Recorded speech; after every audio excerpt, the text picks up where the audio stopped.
What you're seeing here is a person hiding for their life from this terrorist. Unfortunately, he's not being called a terrorist. We have reports of a Texas man, gunman, shooter. This terrorist killed 20 human beings, injured around 40. In his manifesto, he starts out by basically praising the Christchurch shooter, another terrorist who massacred 51 innocent human beings, women and children included, in a house of God in New Zealand. It's unfortunate and very sad that this is becoming much more frequent. These types of terrorists, whom the media unfortunately doesn't even call terrorists.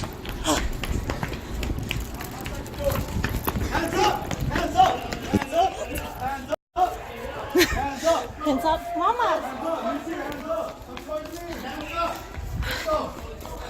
Vámonos. But these terrorists keep popping up. Their religion is not mentioned, affiliation with any religion. There doesn't seem to be any serious attempt to try to connect it to a religion like we see in many or majority of the other cases when the person is somehow connected to being a Muslim. We're not getting a reality show of his home or their homes. If there was any, imagine if there was any sniff of this guy ever having anything to do with Islam. Maybe he checked out a book on comparative religion and Islam happened to be one of the religion's ways of life in that book. Or imagine he sat next to a Muslim on a bus. Or maybe he watched The Message with Anthony Quinn. How do you think that story would have went? What are your guys' thoughts? Leave them in the comments.